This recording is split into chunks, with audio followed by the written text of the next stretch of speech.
بسم الله الرحمن الرحيم دلويناها دقمدا وضا مكاهيل aadi aad noo soo dhaweeyay xamaasadda iyo kalgacalka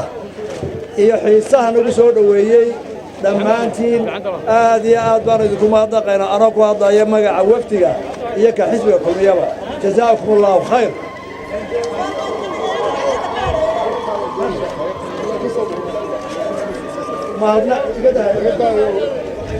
mahadnaqaa kadib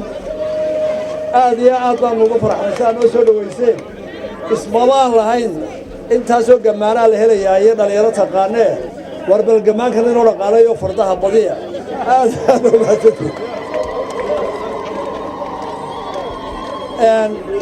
wafdiga ila socda oo ka kooban Soomaaliland oo dhan ilaa gobollada u baryeeya Taleex iyo Xudun ilaa iyo Awdal iyo Salel iyo dhammaan gobollada Soomaaliland oo dhan oo ila socda oo noogu timacad yahay cali waran cadde waxaan doonayaa inaan idinka warramo magaalada yar ee aan wadooyinka lahayn ee aan laabi qurux badan lahayn qiimaha ay ku fadhiday u leedahay qarankan baan idiin sheegaya horta haddaad maqasheen magaca wadda makaahil waa meeshii talaqabeenka oo waa qalila xirsi qalila xirsina wuxuu ahaa 30 sano ninkii Hargeysa u talinayay horta waa deegaankii culimada oo halkan dhaawaca markaanu keenaynay xoog kumaanaan keenin karaamadii iyo nabaadiina xilkii sheekh suufi baanu ku keennay sheekh suufi baana qur-aanku akhrin jiray dhaawaca halkanna waxaa fadhiya caalimkii weynaaya afka soomaalida oo dhan qur-aanka baray ilaahay cimrigiisa ha raajiye sheekh maxamuud suufi jiida aynu ku nool lahoo dhan dadkii culimmada baray marka jamaacada gabriel la eegay iyo ta Hargeysa halkanna waxaa ku baray ilmo macallin kabiir oo 15 kilomitir xadkan inooga jira ee macallin kabiir baa xawaalooda halkan waa magaaladii ilbaxa oo buuggii u horreysay ee dhaqanka Soomaalida lagu qoro af Carabiyana waxa qoray nin deegaanka ka soo jeeday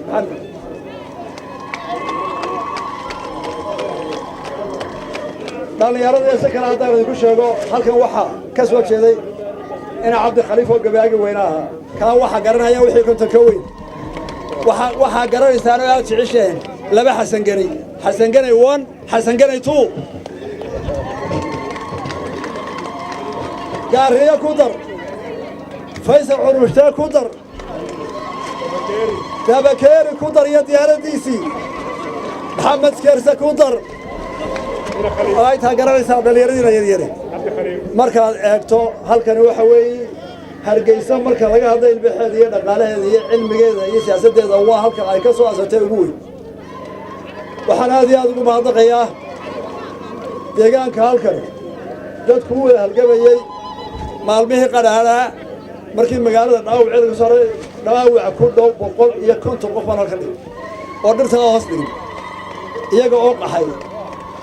ducadii sheekh suufi aan ugu leeyahay ducadii sheekh suufi arrintaas ku badbaadiyay ilaa dhaawiciinoo kala gurayay duriya iyo haddana masaajidka iyo ilaa iyo bariga kaamka la gurayay maanta aad iyo aad baan idinku mahadnaqaynaa soo dhaweynta cod idin weydiin mayno iyadoo jilaal beeshu ka soo hayaantay calayr iyo xarshid dusheeda gamaad oo 4 geedood daba soo guurtay ayaa halkaa imika qolada ay la baxeen magaalo xoosh kaynta xaggaa ka xigta ayaa la degay hooyo way noo soo sheegtay halkaasaan ku dhashay waxaa lagu tashaday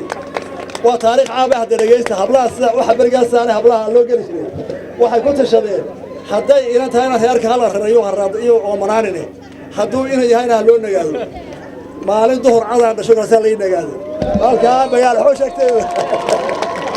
markaasoo dhawaantana waynu joognaha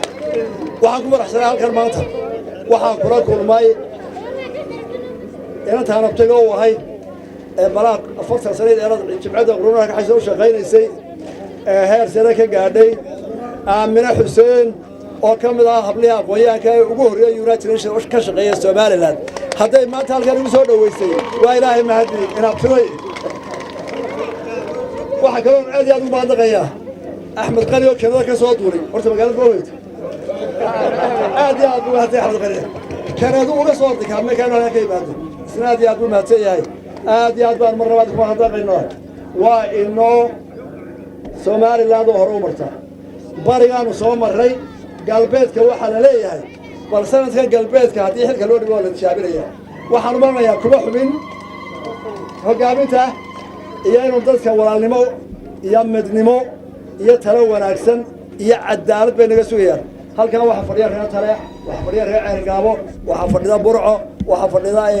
sool waxaa fadhiya boorame waxaa fadhida seyl dhammaantood waxaan leenahay dadka looga biqi maayo cadaalad darro iyo somaliland inay ilaalin waayaan iyo inay difaaci waayaan iyo inay horumari waayaan waxay noo ducaynayaa ilaahay ha barakeeya alfadiilati sheekh maxamuud sheekh suufi